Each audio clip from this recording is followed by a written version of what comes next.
최근에 통계를 보면은 MZ 세대들이 비혼이 늘어가는 디폴트, 즉 비혼이 기본이 되어버린 시대를 살아가고 있습니다. 우리가 MZ 세대들이 결혼에 대한 부담을 안고 살아가요. 그래서 결혼을 가능하면 피하려고 합니다. 결혼 인구가 2019년에 처음으로 20만 명 미만으로 떨어졌어요. 우리나라가. 현재 우리나라는 저출산 고령화 시대를 살아가고 있죠. 그런데 우리는 그러한 저출산에 대한 정책, 또 사회 구조적 대응 미흡이 지적되고 있는 시대 가운데 놓여 있습니다. 해외에선 심지어 혼외 출산이 급부상하는 비성경적인 상황들이 정당화되는 아주 어처구니 없는 시대를 우리가 이 세상을 살아가고 있어요.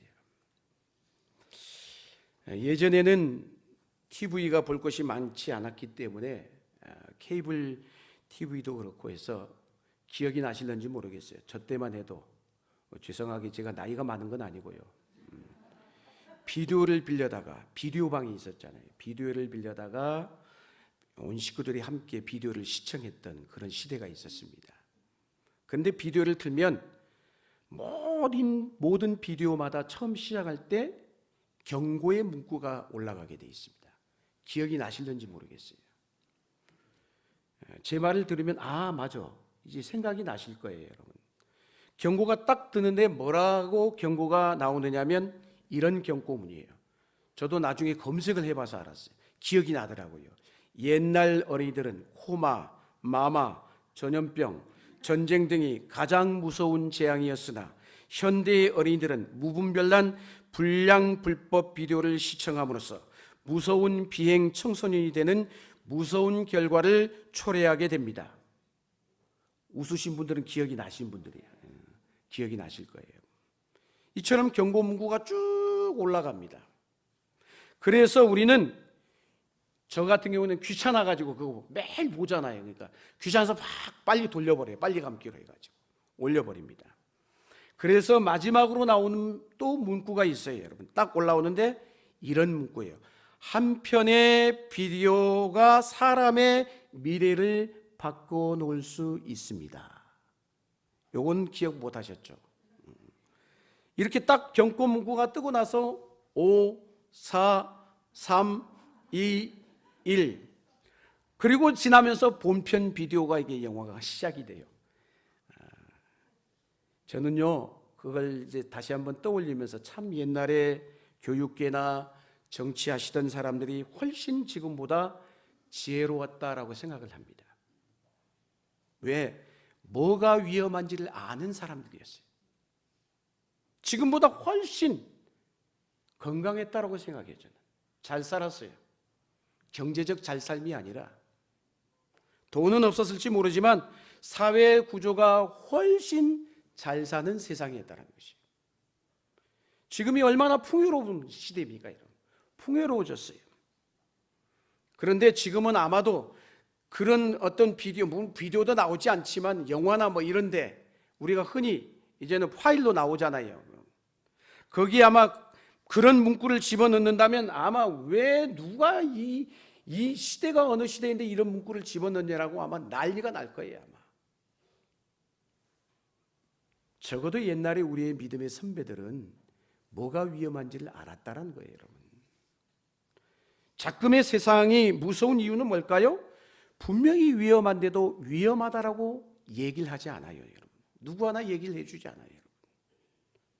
그것이 무서운 거예요. 어쩌면 더 훨씬 그게 더 무서운 거예요. 여러분, 아이들이 폭탄을 가지고 노는데 야, 잘 노네, 괜찮다, 전쟁 노래 하는구나, 이거 정말 그러면 큰일 날 일 아니겠어요? 여러분,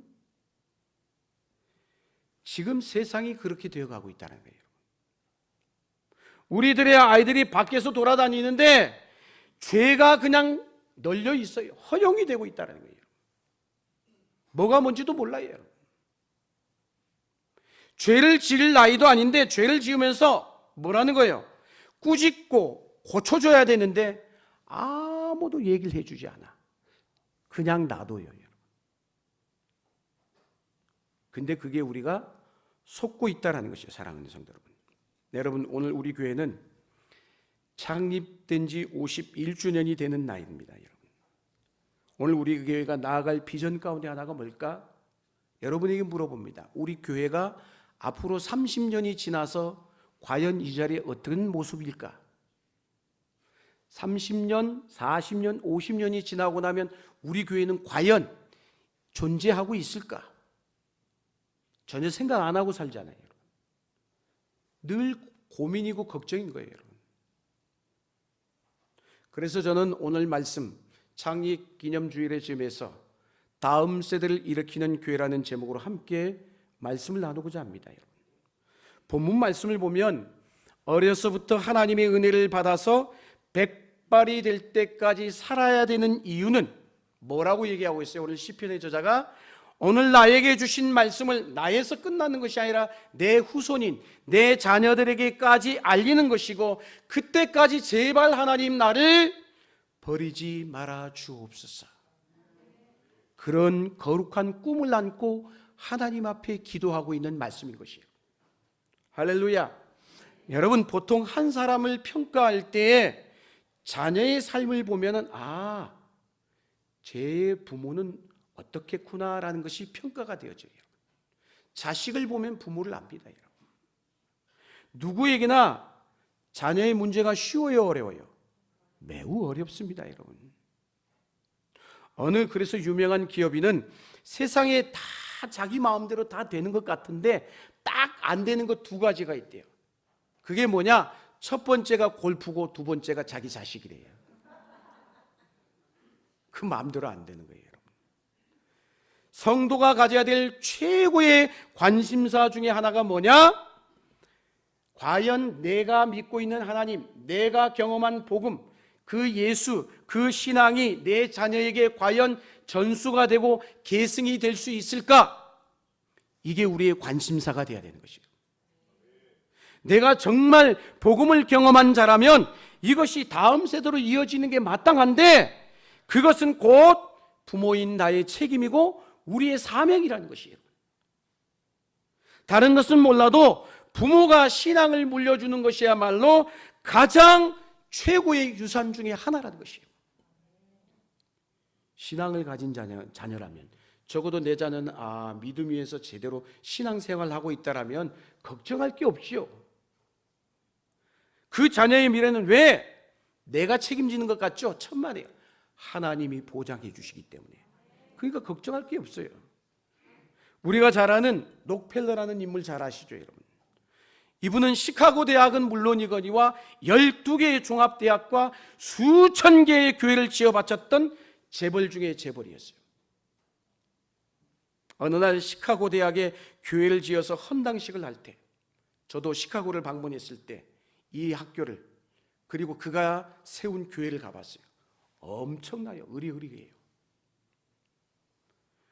그래가지고 어느 날 이 록펠러에게 유명 잡지의 기자가 이런 질문을 했어요. 선생님이 이렇게 엄청난 부를 누리는 비결이 무엇입니까? 라고 물었어요. 우리가 알고 있다시피 록펠러는 부모로부터 엄청난 유산을 받았죠. 그러나 그는 그런 얘기를 하지 않았어요. 뭔 얘기를 하느냐? 그런 얘기 한마디도 하지 않고 나는 6살 때부터 신앙의 유산을 내 부모로부터 물려받았습니다. 그것이 비결이라고 얘기하고 있어요. 그래서 록펠러의 전기를 읽다 보면은 그가 1달러가 자기 수중에 들어오잖아요. 그러면 1달러에 대한 10의 1조도 하나님 앞에 드려요. 부모가 오죽했으면 이런 얘기까지 했어요. 자식인 록펠러에게 너가 교회 가서 예배에 출석하게 되면 맨 앞자리에 앉아라. 이게 록펠러의 전기에 나와요, 여러분. 한마디로 그의 부모는 신앙을 살아가는 데 있어서 구체적으로 뭘 어떻게 신앙의 삶을 사는지 가르치고 훈련하고 교육했다는 것이에요. 네, 여러분, 영적 계승이라는 것은 매우 중요한 거예요. 믿음의 가정 안에서 있어야 믿음의 자녀가 생겨나는 거예요. 어떻게 부모가 믿음이 없는데 그 믿음 없는 부모에서 믿음이 생겨나겠어요? 쉽지 않은 일인 것이죠. 물론 있을 수는 있지만. 그래서 흔히 하는 얘기 가운데 왕대밭에 왕대가 난다는 말이 있잖아요. 어떻게 쫄대밭에 왕대가 날 수 있겠어요, 여러분? 사무엘서를 보면은 사무엘의 어머니인 한나가 등장합니다, 여러분. 그는 이스라엘의 어둠의 역사를 걷어내는 사무엘을 탄생한 도구가 됐어요. 여러분, 구약과 신약에도 무려 400년이라는 암흑기, 침묵기, 중간기라는 시대가 있었어요. 그 시대는 매우 영적으로 암흑한 시대였어요. 그러나 그 시대를 뚫고 예수 그리스도의 탄생을 준비하고 예비하는 누가? 세례 요한이 이 땅에 태어났잖아요. 그런데 그 세례 요한의 부모인 엘리사벳과 사가랴가 경건한 믿음으로 하나님 앞에 신앙생활을 했기 때문에 세례 요한을 통해서 암흑기의 시대를 걷어내는 새로운 시대를 여는 통로가 되었다는 것이에요. 여러분, 영적인 계승, 신앙의 내 대에서 끝나는 것이 아니라 다음 세대로까지 이루어지는 것이야말로 우리 인생의 가장 축복 중에 축복인 줄로 믿습니다. 우리가 가졌던 믿음이 다음 세대로 이어진다는 것. 그런데 반대로 이 믿음의 대가 딱 내 대에서 끊어졌다고 생각해 보세요. 내 자녀로 넘어가지 못하고 이어지지 못하고 계승되지 못한다는 것. 이건 굉장한 불행인 것이에요. 영적 계승은 그래서 한 가정의 문제일 뿐만 아니라 한 국가의 문제이기도 하다는 것이에요. 교회의 문제인 것이에요. 여러분, 우리 때에서 믿음이 딱 끝나버리고 다음 세대로 물려주지 못한다면 우리 세대에 대해서 교회가 끝나버리는 거예요, 여러분. 그건 심각한 거예요. 한국교회는 지금 영적 계승에 큰 문제 앞에 서 있어요. 한참 부흥하다가 쇠퇴기를 걸어가고 있는 거예요. 이 문제를 어떻게 타개할 것인가? 알다시피 우리 한국교회는 수많은 믿음의 선조들이 피를 뿌리고 그들의 순교의 터 위에 세워진 게 한국교회예요. 우리는 바로 그런 믿음의 영적 거인들의 발자국을 바라보면서 오늘 여기까지 걸어온 것입니다. 믿음의 1세대들의 그들의 신앙의 순수성 대단했잖아요. 여러분, 선교 역사 가운데 유래를 찾아볼 수 없는 한국교회의 역사는 뭔지 아세요? 자립선교예요.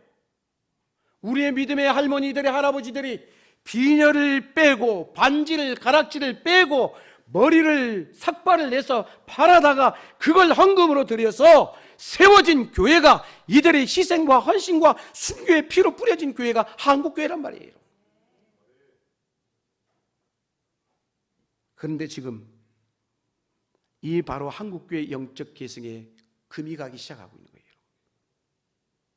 교회마다 여러분 주일학교가 얼마나 빈약해져 간지 모르겠어요. 코로나가 지나면서 더 그렇죠, 여러분. 시골에 가면은 교회 학교가 없습니다. 아이들을 찾을 수가 없어요, 여러분. 젊은이들이 떠나가고 있어요, 교회. 젊은이들이 찾아와야 되는데 거꾸로. 가정을 보시면 알잖아요. 가정 안에서도 보면은 학교 교육과 학원 교육이 훨씬 더 중요하지, 교회 교육을 중요하다고 생각하는 세상에 믿는 믿음의 성도들도 그렇게 생각하지 않아요. 밀려나고 있어요. 교회 교육이. 예전에 교회 교육이 중심이었는데 거꾸로 되잖아요. 뒤집어졌잖아요. 그래서 한국교회 위기론을 말하고 있는 것입니다. 영적인 대를 잇는 것 참 쉽지 않는 거예요, 여러분.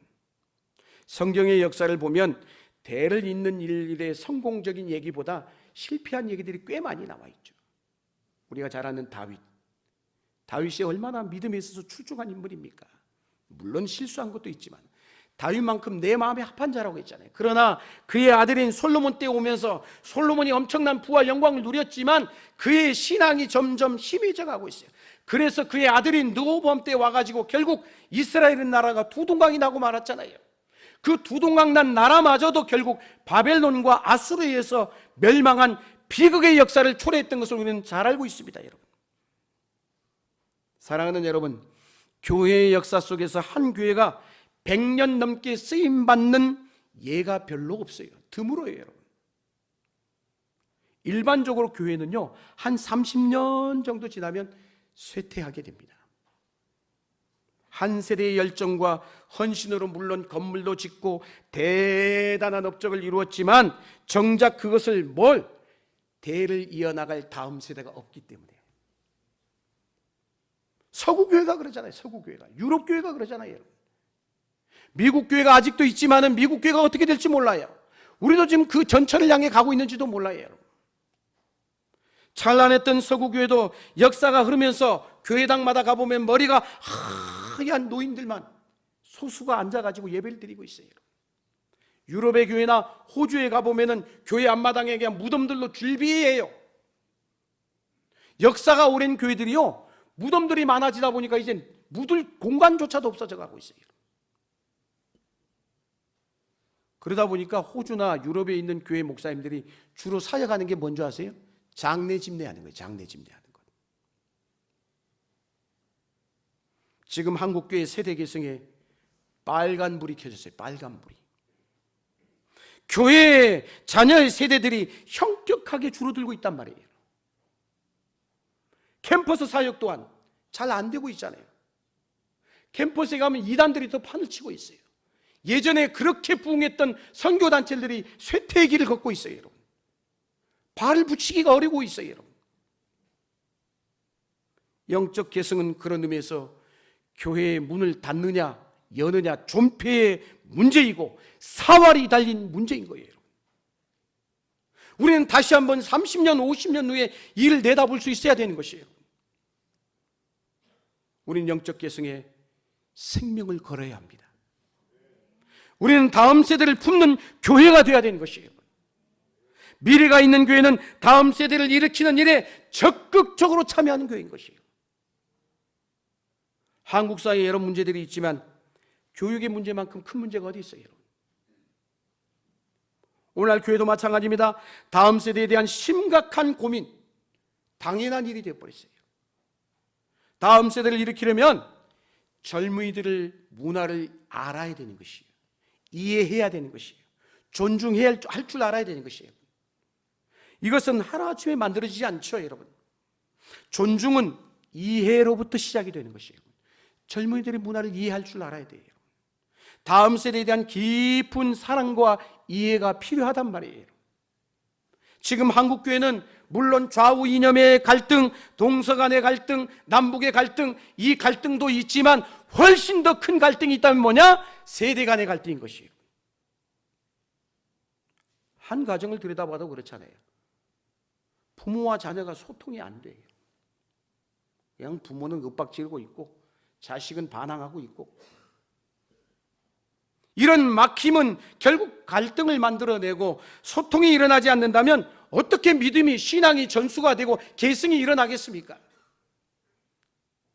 오늘 교회의 분위기도 젊이들을 환대하는 문화의 분위기가 아니잖아요. 청년 세대와 기성 세대 간의 소통이 없어. 많은 것들이 가만히 교회들마다 보면은 어른들 중심으로 돌아가요. 어른들 중심으로. 역사가 흐를수록 교회는 구조가 그러면서 자꾸 경직되고, 보존하는, 전통을 보존하자, 이런 측면이 강조돼요. 물론 연세 드신 분들, 그분들을 마땅히 존중하는 문화가, 분위기가 있어야 돼요. 부모는 존중받아 마땅합니다. 원로를 존중하는 문화는 반드시 있어야 된다고 생각합니다. 그러나 다음 세대를 일으키는 일은 그 차원과 또 다른 면의 차원인 것이에요. 생사를 건 매우 중요한 문제이기 때문에 우리는 다음 세대에 대한 깊은 배려가 있어야 된다는 것이에요. 할렐루야. 요즘 일반적으로 가정에서는 자녀들 위주로 모든 것이 돌아가잖아요. 한 나이가 태어나면, 특히 입시생만 생겨봐요. 고3만 되면 거의 우상이에요. 우상. 조용해야 되고 집에서 숨도 못 쉬는 거예요. 배려가 얼마나 대단한지. 그런데 교회에 오면 거꾸로 됐어. 어른 중심의 문화가 지배하고 있어요. 예배 분위기에서부터 건축에 이르기까지 전부 다 어른 중심이야. 제가 처음 우리 반석교회 부임했을 때 와보니까 이 교회는 그래도 에어컨이 있고 히터가 있었는데 교육관에 가보니까 그런 거 하나도 없어요. 위에서 선풍기만 겨우 돌아가고 있어. 바닥에 도끼다시 바닥인데 장판지 얇은 그 바닥 하나 깔아놓고 아이들을 그 추위에서 덜덜 떨면서 예배를 드렸어요. 기억하시는지 모르겠어요.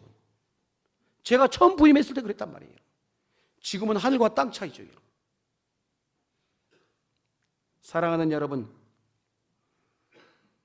아이들을 존중하고 깊은 관심과 그들을 배려하는 문화가 곳곳에서 묻어나야 되는 것이에요. 우리의 자녀들이 가능하면 어깨를 펴고 하나님 나라에 대한 꿈을 꿀 수 있는 문화가 만들어져야 되는 것이에요. 가정에서도 1세대가 좋은 신앙의 모델이 되어줘야죠. 내가 모델이 돼야 되는 거예요. 다음 세대를 일으키기 위해서 그런 의미에서 부모의 영적인 태도가 매우 중요합니다. 부모가 어려서부터 신앙의 교육에 힘을 써야 돼요. 기울여야 되는 것이에요. 크고 나면 말을 안 듣잖아요. 쉽지 않잖아요, 여러분. 그래서 오늘 본문 17절에 뭐라고 했어요? 어려서부터 교훈을 하였다라고 얘기하고 있어요. 어려서부터. 히브리 민족은, 이스라엘 백성들은 갓난 아이 때부터 철저히 신앙 교육을 하잖아요. 그래서 잘 아는 잠언 22장 6절에 이런 말씀하죠. 마땅히 행할 길을 누구에게 가르치라? 아이에게 가르치라. 그리하면 늙어도 그것을 떠나지 아니할 것이다 라고 했어요. 그 유명한 쉐마의 복음이 쓰여져 있는 신명기 6장 4절에서 9절까지 뭐라고 했어요? 거기도 앉았을 때든지 걸어갈 때든지 일어날 때든지 누웠을 때든지 부지런히 하나님의 말씀을 가르치라고 말씀하고 있어요. 오늘 사랑하는 여러분, 여호수아를 읽다 보면은 여호수아 이스라엘 백성들이 여호수아를 필두로 해서 요단강을 건너잖아요. 요단강을 건널 때 요단강 한가운데서 돌 12덩이를 취합니다. 그리고 길갈이라는 곳에서 거기서 돌기둥을 세우고 거기서 기념했다라고 했어요. 하나님, 이상하잖아요. 요단강을 건너는 것도 바빠 죽고 있는데 무슨 돌 12덩이를 거길 왜 취해요? 거기 왜 시간을, 에너지를 낭비합니까? 하나님이 도대체 뭘 의도하신 걸까요? 후대에 하나님이 이 일을 하셨다는 것을 보여주기 위함인 것이에요. 하나님의 이스라엘 백성에게 너희 신앙에서 끝나는 것이 아니라 가나안 땅에 들어가도 너희가 섬길 자는 저 가나안 땅의 우상이 아니라 곧 만군의 주 여호와 하나님 나라는 거예요. 나라는 것. 그걸 보여주기 위함인 것이에요. 할렐루야. 하나님은 이처럼 다음 세대에 대해서 깊은 관심을 가지고 계셔요. 젖과 꿀이 흐르는 가나안 땅에 들어가는 것도 중요하지만 너희의 자녀 세대가 하나님의 축복을 유지할 수 있는 믿음이 너희에서 끝나버리고 전승이 되지 않는다면 가나안은 결코 축복이 될 수 없다는 것이에요. 다음 세대의 신앙이 혼합되기를 원치 않는 하나님의 철저한 배려이고 섬세한 마음인 것이에요. 그러므로 우리 자신이 열심히 신앙생활하는 것 중요해요. 중요하지만 나의 신앙이 내 자녀에게 전수되는 것은 그 어떤 것보다도 중대한 문제인 것이에요. 무엇을 물려줄 것이 자식에게 축복이 될까요? 유산을, 사업을 물려주는 것 좋지요, 여러분. 그렇지만 신앙의 전수가 없다면 그 어떤 것도 축복이 되지 못한다는 거예요. 부모의 신앙은 자식을 통해서 확인이 됩니다. 무슨 얘기일까요? 어떤 경우에는요, 손자를 통해서 할아버지의 신앙이 나타나요. 손자를 보면, 요새 손자하고 할아버지가 얼마나 가깝습니까? 그러면 아이 손자를 보면 할아버지 신앙이 묻어나게 돼 있어요. 신앙교육을 잘했는가는 아들의 아들을 통해서 드러나는 거예요. 신앙의 전수는 누구 몫일까요? 결국 부모, 아버지 몫인 것입니다. 아버지의 영적인 역량이 자녀에게 얼마나 미쳤는가는 그 아들 때에서 드러날 수 있기 때문인 것이에요. 신앙의 가장 좋은 모델은 다름 아니라 부모인 우리인 것이에요. 부모들은 자녀들을 너무도 사랑해서 다 주려고 하잖아요. 얼마나 요새 부모들 자식을 위해서 그냥 애지중지하는지 몰라. 온갖 애를 다 쓰잖아요, 여러분. 하지만 희한한 것은 그렇게 다 주려고 애를 쓰는데도 신앙의 문제에 있어서만큼은 왜 그렇게 소극적인 태도를 갖고 있는지 몰라. 교회 직분자임에도 불구하고 아이가 예배에 빠지고 학원 가던데 아무도 말을 못해. 교회 가라고. 너 그거 그러면 안 돼. 교회 가야 돼. 얘기를 안 해. 그냥 내비둬. 이 부모의 태도가 중요한 거예요, 여러분. 무엇의 우선순위를 갖고 있느냐에 따라 아이에게 영적 영향이 미치게 돼 있어요. 세상에 고등부까지는 그렇게 교회를 잘 다니던 아이가 대학교 가면 같이 졸업해버려. 청년부에 올라가면 교회를 가지 않아. 왜 그럴까요? 그때 가면 이미 때가 늦은 거예요. 말이 됩니까? 말이 안 통하지. 그래서 신앙의 조기교육이 중요한 거예요. 뭐 영어 조기교육 유학 보내고 그것도 중요하지만 신앙생활에 있어서 조기교육이 훨씬 중요하다는 것이에요. 할렐루야. 평소에 부모의 영적인 태도가 중요합니다. 부모가 자녀에게 무엇을 강조하고 있는지를 보면 알아요. 아, 저 부모가 뭘 강조하고 있구나. 자식은 알아. 내 부모가 뭘 강조하는지. 하나님을 믿으라고 말하는데 부모의 마음 가운데 심중에 공부해. 그럼 아이들이 모를 것 같죠? 다 알아요, 다 알아. 부모의 마음의 중심이 어디 있는지를. 가정에서 부모하고 대화하는 가운데 하나님보다 돈이 더 강조되면 아이들은 이미 감을 딱 잡아요. 아, 우리 부모는 돈을 중요시 생각하는구나. 아이들은 부모와의 대화에서 우리 부모가 진짜 예수를 믿는지 안 믿는지 누구보다 잘 알아요. 부모의 신앙적인 태도, 마음에 무엇이 있고 무엇을 자랑하고 있는가가 중요한 것이. 그래서 부모가 자랑하고 믿는 것이 하나님이 아니면 아이들이 아무리 그러면서 교회 나오라고 해서 교회 나오겠냐고요. 부모가 아이들에게 예수 믿으라고 강제하지 않아도 내 삶을 통해서, 가정의 분위기를 통해서 무엇이 정말 중요한지, 무엇이 전달되고 있는지 정확히 예수가, 복음이 전달이 되고 있으면 아이들은 말하지 않아도 교회에 나오게끔 돼 있어요. 부모가 철저하게 믿음의 정도를 지키며 말씀 가운데 살아간다면 결코 자녀들은 곁길로 가다가도 돌아오게끔 돼 있다는 것이에요. 할렐루야. 그런데 반대로 부모가 그렇지 않았다면 자녀는 돌아오지 않아요, 여러분. 못 돌아와. 돌아올 수가 없어. 왜? 부모의 모습에서 따라갈 길을 찾지 못하고 길을 잃어버리고 마는 거예요. 삶의 문제가 생겼을 때 부모가 하나님 앞에서 내 부모님은, 내 어머님은, 내 아버지는 저렇게 풀군구나, 기도하면서 믿음으로, 신앙으로 저렇게 이겨나가는구나, 그걸 받더라면 본인이 지금 믿음 생활하지 않더라도 부모의 방법을 시간이 지나다 보면 자연스럽게 따라오게끔 돼 있어요. 부모가요, 하나님에 대해서 한 100 정도 붙잡고 있으면요, 내 자식은요 한 80, 한 70 정도 변하게 돼 있어요. 그런데 반대로 부모가 하나님을 딱 50 정도만, 절반만 붙들고 있어. 그러면 아이들은 어떨까요? 믿음에 죄송하지만 흔적조차 찾아볼 수가 없어.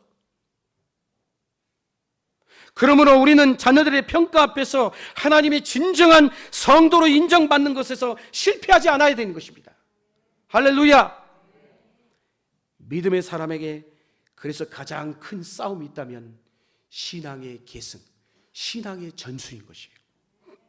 신앙의 문제는 자녀의 문제가 아니라 자녀들의 문제가 있어서 그런 게 아니라 부모의 문제인 거예요. 부모의.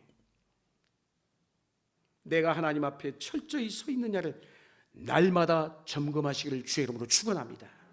나도 모르게요, 불신앙적 요소를 자녀들에게 심어주는 영역들이 있다면 회개하며 주님 앞에서 그 믿음이 바로 세워지는 역사가 있기를 주의 이름으로 축원합니다. 우리가 세상적인 건 좀 부족할 수 있어요. 그래도 하나님 안에서 사는 것이 얼마나 멋진 것인지를 자랑스럽게 보여줄 수 있다면 우리의 자녀들은 그 길을 반드시 따르게 될 것입니다. 그러나 내가 못다 이런 세상의 꿈을 세상의 자식에게 날마다 강요해. 너 이렇게 해야 돼. 너 이거 해야 돼. 그걸 신앙에 도구화한다면 자녀는 결코 부모의 신앙을 따라가지 않아요, 여러분.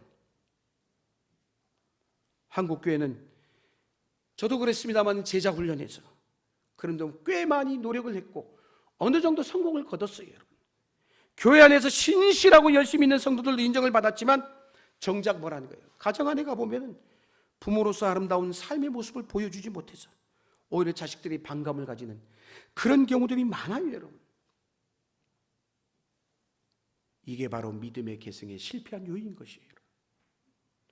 그래서 구약성경 마지막 책인 마지막 말라기서 4장 6절, 마지막 책인 마지막 절 구약성경 뭐라고 기록해 놓았느냐? 한번 읽겠습니다. 시작.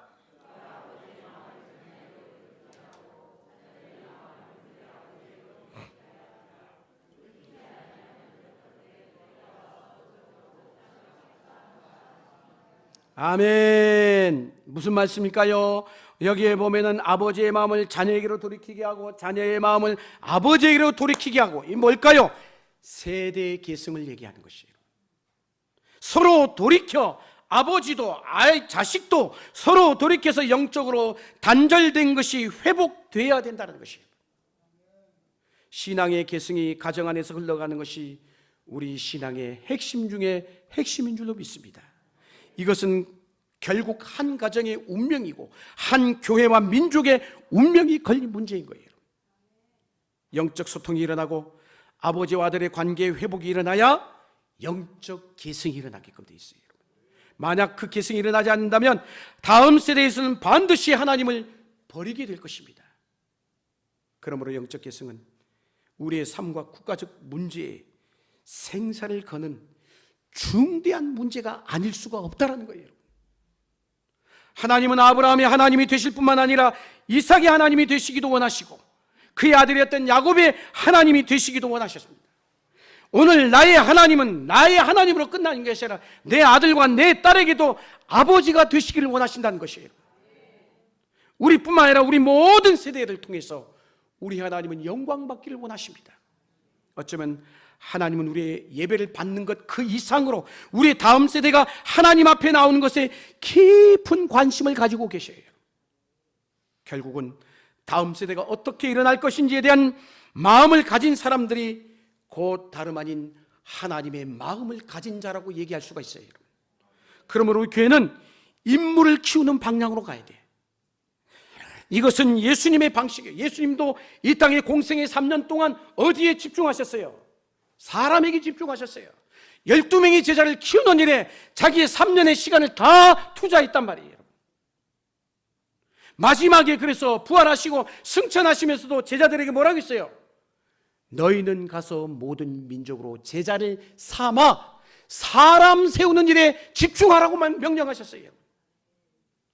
어떤 조직이나 시스템이 아닌 것입니다. 사람을 키우는 것이에요. 아무리 잘 짜인 제도와 건물이 있어도요, 거기 사람이 준비되지 않으면 아무 소용이 없는 거예요. 역사를 움직일 수가 없어요. 사람이 없으면. 사람을 키우고 세우는 일에 우리가 승부를 걸어야 돼요. 우리의 다음 세대를 세우는 일에 승부를 거셔야 되는 것이에요.